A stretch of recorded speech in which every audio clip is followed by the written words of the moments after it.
The cell door slammed shut like thunder, echoing through the block while whispers slithered down the tier like smoke creeping through darkness.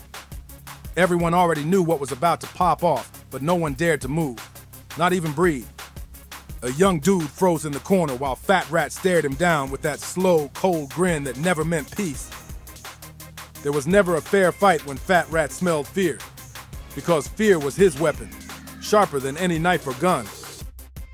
And make no mistake, this ain't no Hollywood script. This is the real story of Michael Fat Rat Allen, a straight-up Hoover OG who didn't just scare his enemies, he had his own people trembling too. Back in the 70s and 80s, South Central Los Angeles was a war zone dressed up like a neighborhood. Poverty, busted schools, and mass layoffs left families with nothing but struggle and survival. Then came crack cocaine, and overnight the streets turned from dangerous to downright fatal. Kids were forced to grow up too fast, trading innocence for survival just to make it another day. The Hoovers ruled long stretches of Figueroa, sliding through blocks already drenched in violence. Figueroa wasn't just a street, it became a name tied to chaos, with substance corners, adult work, and bloody shootouts, turning it into a battlefield. People hustled to eat, but the Hoovers made sure everyone knew who ran things, through intimidation, muscle, and fear. Born in 1972, Michael Allen came up right in the middle of that madness. Folks said even as a kid, he had that heavy build, short but solid, always darting through alleys when the heat turned up. That's how he got the name Fat Rat, because no matter what, you couldn't shake him off. His family roots ran deep in South Central, and by the time he was grown, his reputation spoke louder than any warning could. Michael Allen had brothers repping Hoover sets and cousins running with the family Swamp Bloods. No matter which way he turned, the streets already had his path written in ink. In that hood, kids saw their big brothers carrying pistols like lunch bags, and survival meant picking a side before someone else picked it for you. Growing up in that chaos built something different inside him. Those corners didn't just raise Michael, they trained him, shaping a mindset where fear wasn't something to avoid, it was something to control. While most kids were out shooting hoops or riding bikes, Fat Rat was learning life or death lessons in alleyways that became his classroom. That kind of upbringing carved out the man who later turned intimidation into an art form, using fear as his main weapon against rivals and even his own crew. By the mid-'80s, Fat Rat was already circling the OGs of Hoover, still a teenager, but he had that sharp eye for the code and zero care for what came next. He didn't have to speak loud to be noticed. His silence carried weight. That tight, unreadable stare made even grown men uneasy.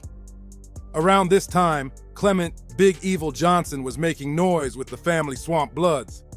A man so ruthless, his name carried chills across Los Angeles.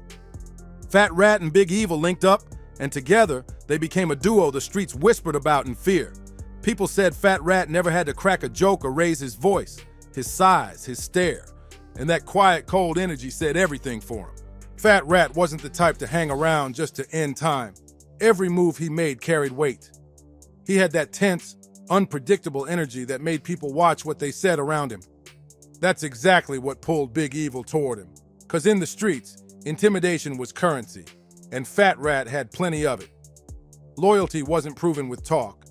It was earned through fear and respect. Even the memoir Monster by Cody Scott, better known as Monster Cody, mentioned an OG Fat Rat from Hoover. In those prison walls, Monster painted the picture clear. Fat Rat was already someone you didn't cross. For a Hoover member to earn that level of fear behind bars meant he had already done serious work on the outside. His name floated through stories about robberies and brutal assaults, the kind that made people whisper instead of speak loud.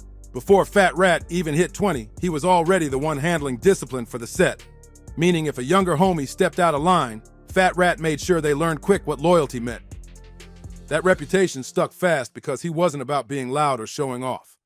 He was about action, enforcing the code with cold precision and no hesitation. His quiet nature made him even scarier, because nobody ever knew what was coming until it was too late. By the time the mid-'80s hit, the Hoovers had shifted heavy, breaking off from their Crip roots and turning into something wild and unpredictable. Their reach stretched across South Central, running up and down Figueroa and deep into the West Side. The Hoovers had once rolled tight with other Crip sets, but after too much internal drama, they broke away and built their own ruthless lane. That split changed everything. The Hoovers weren't scared to make money with whoever brought power, even if it meant linking with old rivals. Whispers spread fast about strange alliances, and the family Swan bloods ended up being one of their closest ties. Their turf brushed right up against Hoover territory, and when the crack money started flowing, both sides got in deep together. The crack era flipped South Central upside down, filling every corner with smoke, chaos, and fast cash changing hands. Dealers were getting rich overnight while addicts stumbled through the same streets, and suddenly every block became a battlefield. Gunfire echoed daily, and the LAPD was counting bodies by the hundreds, most tied to Hoover sets, and their rivals locked in non-stop battle. During those years, Clement Big Evil Johnson rose up as one of the most feared Swan bloods ever to touch the streets. Court records would later label him Los Angeles' most dangerous man, and even cops spoke his name with caution. His legend stretched from the hood to the prison yard, cold-blooded, strategic, and always down to handle business without blinking. And right beside him stood Michael Fat Rat Allen, silent, steady, and fatal. He was known as Big Evil's Shadow, the enforcer who didn't ask questions when punishment needed to be served. Fat Rat made sure nobody forgot who controlled the block, whether it was rivals or even his own homies. Word spread quick that Fat Rat was the one who handled corrections when Hoover members got out of pocket. People said he'd beat his own homies bloody if they broke code, enforcing order with pure fear. He didn't need to shout. That cold silence of his said everything. His presence alone made people think twice before slipping up. That alliance between a Hoover OG and a Swan blood boss showed just how wild and unpredictable the crack era really was. Money started talking louder than colors, and survival meant forming alliances nobody ever thought possible. Fat Rat's loyalty to Big Evil ran deep, and together they ruled their turf with an iron grip. By then, South Central had learned that crossing the wrong person could cost you your life, but crossing Fat Rat could cost you even more. He became the reminder that fear kept the streets in order. This was the chapter that built his legend, not just another Hoover soldier, but the enforcer everyone respected and feared. Fat Rat was the man who kept order through fear. Pure intimidation backed by violence that hit harder than words ever could. In the crack-soaked chaos of South Central, that role turned him into one of the most feared men still walking the streets. By the early 90s, South Central Los Angeles was drowning in blood and gunfire. The crack game had money flowing heavy, but it also unleashed non-stop turf battles that made every day a gamble with end. Bodies were dropping like clockwork, and the city felt like it was stuck in a permanent battle zone. Then, on April 17, 1991, things reached a whole new level. On the corner of 108th Street and Western Avenue, two men, Gary Awa and Donald Ray Ewing, were just chilling at a local car wash, a usual neighborhood hangout spot. Out of nowhere, a van rolled up slow, too quiet for comfort. Before anyone could blink, the side door slid open, and chaos exploded. Witnesses said two shooters leaned out, armed with automatic weapons, and unleashed a storm of bullets without a single word. The shots ripped across the pavement, hitting Awa and Ewing multiple times before they even had a chance to react. Both men dropped instantly, turning that car wash into a scene straight out of a battle movie. The shooters didn't yell, didn't warn. They just handled business like trained hitmen, cold and calculated. When the job was done, the van sped off, leaving behind silence, smoke, and two lifeless bodies. It didn't take long before the whispers started flying through the streets. People said Clement, Big Evil. Johnson and Michael Fat Rat Allen were behind it. Word was Big Evil had been bragging about the hit, and Fat Rat was always seen riding close beside him. Detectives started connecting dots fast, suspecting the two were part of a deliberate setup meant to send a brutal message. The investigation stretched into 1992. And when the police finally made their move, South Central held its breath, waiting to see who'd fall next. When the law finally caught up, both Johnson and Allen were taken down hard, the charges stacked high like a mountain. Prosecutors didn't just call them gang members. They painted them as masterminds behind a string of cold-blooded hits across Los Angeles. During the raids on Johnson's home, cops claimed they found multiple firearms, and ballistics later showed they matched shell casings from the bloody car wash unalivings. That forensic evidence became the backbone of the case, and investigators leaned on it heavily. But what really sealed the tension was when witnesses started flipping under pressure, some terrified, some trying to save themselves, and they pointed straight at Big Evil and Fat Rat. The courtroom turned icy. Fear hung thick in the air, and everyone knew this wasn't just another trial, it was survival. Fat Rat stayed stone silent through most of it. No outbursts, no reactions, just that cold stare that made even the jurors uneasy. Prosecutors admitted his presence alone spoke volumes. The way he sat there, calm and unmoved, sent a message louder than words. He wasn't scared of what was coming. The state built its case around Johnson being the shot caller and Allen acting as his right hand, the enforcer who made sure every order got carried out. The defense fought back, arguing the witnesses were shaky and the evidence was all circumstantial. But with every testimony, the wall closed in tighter. Multiple witnesses said Johnson bragged about dropping bodies at the car wash, while others claimed they saw Fat Rat tied directly to the van used in the hit. The trial dragged on for years, turning into one of the longest and most intense gang-related prosecutions in LA County history. Through it all, Allen never said a word. No testimony, no excuses, just that same heavy stare that made everyone nervous. His silence alone felt like a warning, reminding people what happens when you talk too much. By 1997, the verdict hit guilty on all counts. The judge handed down the ultimate sentence, passing for both Clement Big Evil Johnson and Michael Fat Rat Allen. Reporters inside the courtroom couldn't believe what they were seeing. When the judge read the end sentence, both Johnson and Allen actually laughed. Like prison time or even passing row meant nothing to them. Their reaction sent chills through the families of the victims, but for those who knew their street reputations, it wasn't shocking. It only confirmed everything people already believed about them. That conviction didn't just end their freedom. It locked their names into Los Angeles history as two of the most feared men of the crack era. Johnson became the face of the Swan Bloods in every news headline, while Allen's name echoed across South Central as the Hoover enforcer who stood beside him. The car wash homicides became the centerpiece of the whole case, proof of how calculated and cold gang violence had gotten by the early 90s. Prosecutors painted Fat Rat not as some random soldier, but as Big Evil's right-hand man, the lieutenant who kept order through sheer brutality. Inside that courtroom, testimony and forensics built a chilling image. Fat Rat didn't just follow orders, he executed them like it was part of his daily routine.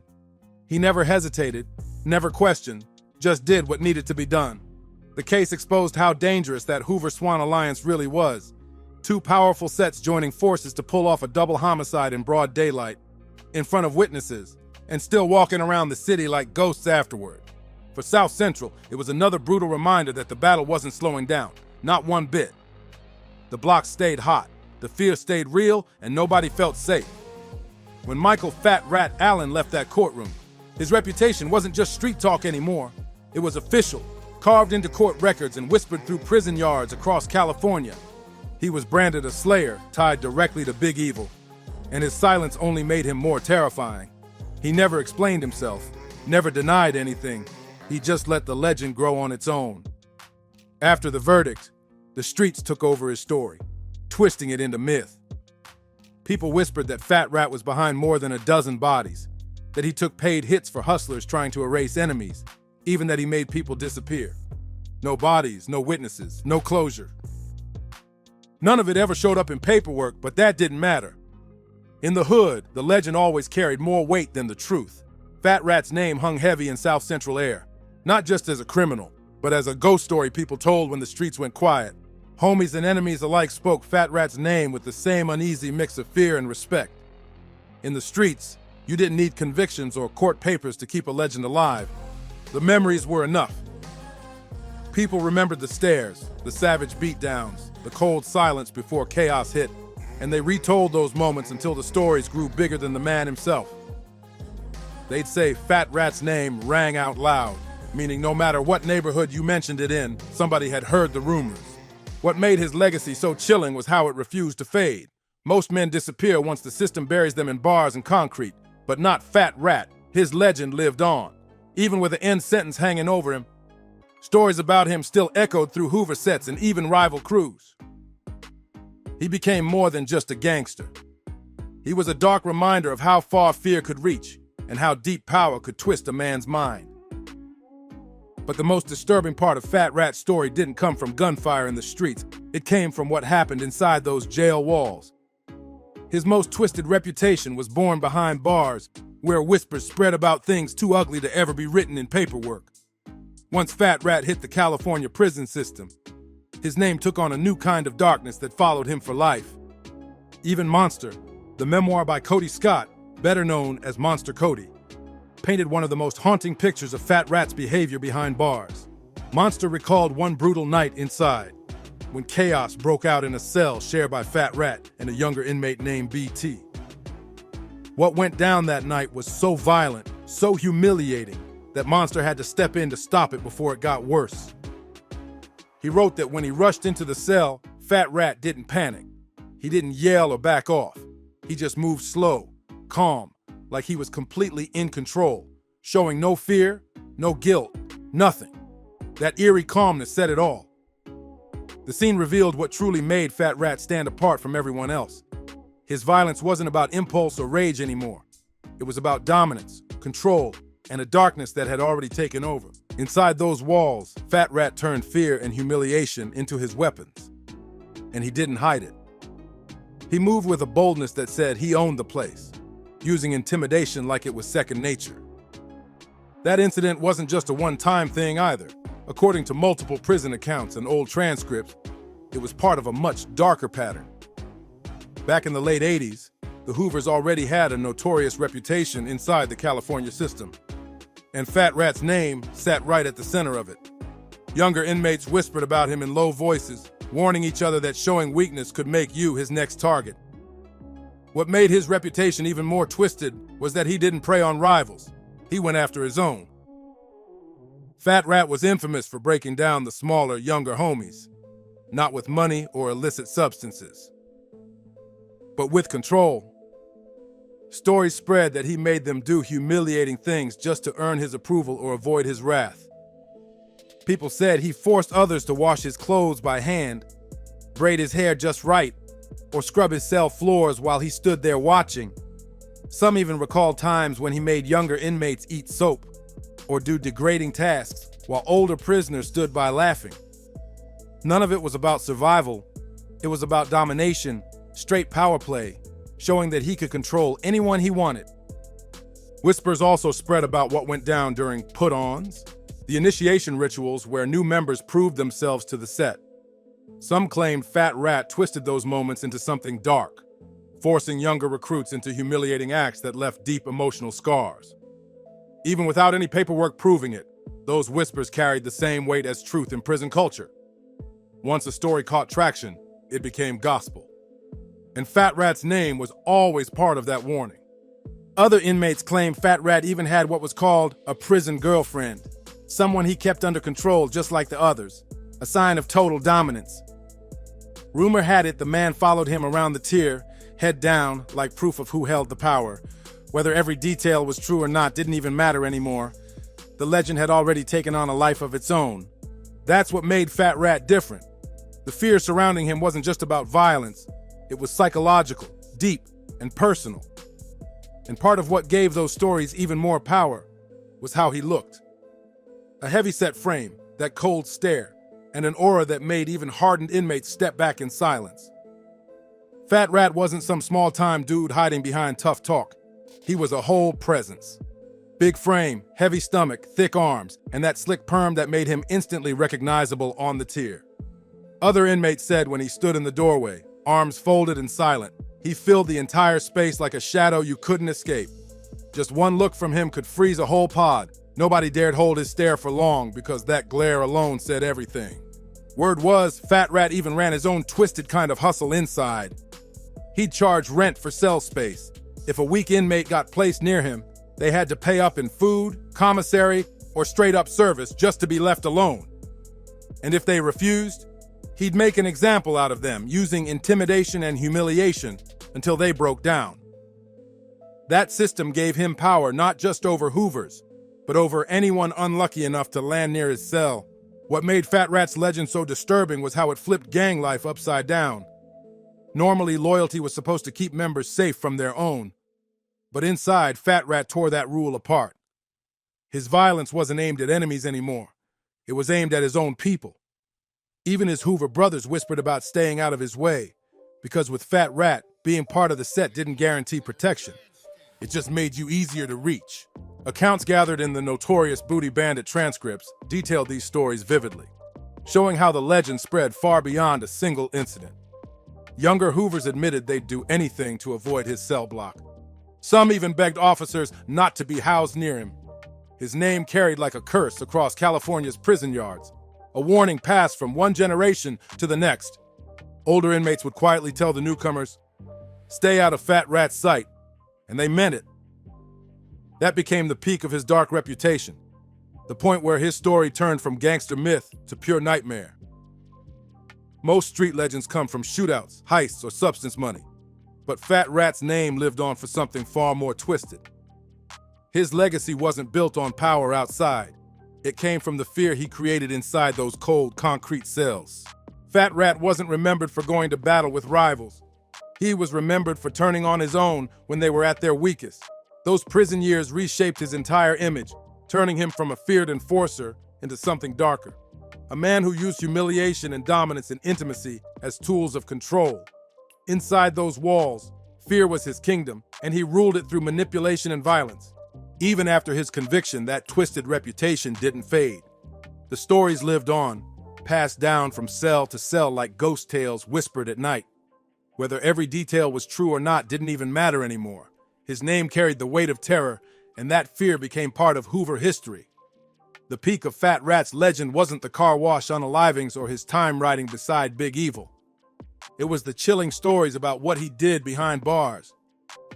Those whispers turned him into a symbol of the darkest, most disturbing side of gang life. His legend lived strongest not in the streets, not in shootouts or headlines, but in the nightmares of the men who had to live on the same tier as him. After the 1997 conviction, both Michael Fat Rat Allen and Clement Big Evil Johnson were shipped off to death row, waiting as California's slow, tangled legal system dragged through automatic appeals. For years, it looked like their fate was sealed, until everything flipped in 2011. That year, the California Supreme Court dropped a bombshell. The justices overturned both convictions, ruling that the trial court had left out a confession that could have changed the outcome. They also slammed the use of a jailhouse informant whose shaky testimony had heavily influenced the jury. With that ruling, the case was sent back for a brand new trial, a rare second chance for two men who had already been sentenced to die. But the prosecutors weren't about to let that slide quietly. They came right back swinging, filing new charges and claiming they had fresh evidence that hadn't been used the first time around. The defense fired back hard, calling the move vindictive, saying the DA's office was just trying to punish them for winning their appeal. The courtroom drama reignited once again, and suddenly, the story of Fat Rat Allen wasn't over. It was entering a whole new chapter. The judge wasn't buying the prosecutor's new play. He tossed out the extra charges and ruled that only the original unaliving counts could move forward for retrial. That decision left both Fat Rat and Big Evil stuck in legal limbo, held in county jail instead of San Quentin's death row. They were transferred back to Los Angeles County facilities, where they waited, years on end, for a retrial that always seemed just out of reach. But even in limbo, they ruled the tier like kings of chaos. Both men carried that old-school energy, using intimidation to control younger inmates and rivals alike. Their overturned convictions didn't erase their reputations. If anything, the legend hit harder. Fat Rat still had that same heavy walk, that cold, cutting stare, and nobody dared test him. His name alone was enough to keep peace, or start trouble, depending on who you asked. The retrial delays dragged on endlessly, shining a light on just how slow California's end penalty system really moved. Years turned into decades, and neither side, victims' families or the accused, got closure. The paperwork crawled at a snail's pace, while lives inside those cells stood still. As time wore on, Fat Rat aged behind those walls. His power faded, but his aura never did. The man who once ruled through fear was now just another aging inmate, weighed down by time and the ghosts of everything he'd done. Still, he lived out his last decade trapped in uncertainty. A case without an ending. A story that refused to die. Then came February 6th, 2022. Guards found Michael "Fat Rat" Allen unresponsive inside Los Angeles County's Men's Central Jail. He was only 49 years old. Official reports listed cardiac arrest as the cause, with no signs of foul play. But the rumors lit up instantly. Inside those walls, whispers spread fast. Some said he was poisoned. Others claimed it was an overdose gone wrong. None of it was ever proven, but in jailhouse culture, rumors carry their own truth. What made his passing so wild was the timing. Legally, Fat Rat died an innocent man, because his conviction had been overturned back in 2011 and the retrial had never happened. He technically left this world unconvicted of the 1991 car wash unalivings. That twist only added another layer to his already haunted legacy, one that still echoes through the streets and cell blocks of South Central. That twist created one of the strangest endings imaginable. A man once sentenced to end for 2 brutal slayings ended up dying without a final judgment. For his family, it was a painful, complicated truth to live with. On paper, Michael "Fat Rat" Allen no longer carried a conviction. For prosecutors and law enforcement, his passing finally closed a case that had dragged on for over 30 years. In the streets, reactions were split down the middle. Some called it karma, a kind of street justice finally catching up to a man who had once ruled through fear. Rivals and enemies said his passing was long overdue, claiming the same energy he put into the world had come full circle. Others talked about the terror he spread in both the neighborhood and the jail system, saying not many would shed tears for him. But for his family, the story hit different. They hoped people would take his life as a warning, a raw example of how fast the streets can chew you up and lock you in cages. To them, Fat Rat's legacy wasn't something to glorify. It was a lesson about how power, fear, and pride can trap a man forever. The real irony? After a lifetime soaked in violence, his end came quietly. No shootout, no riot, no dramatic final moment, just silence inside a concrete cell. For decades, he was known as a walking nightmare, feared across both South Central streets and California's prison yards.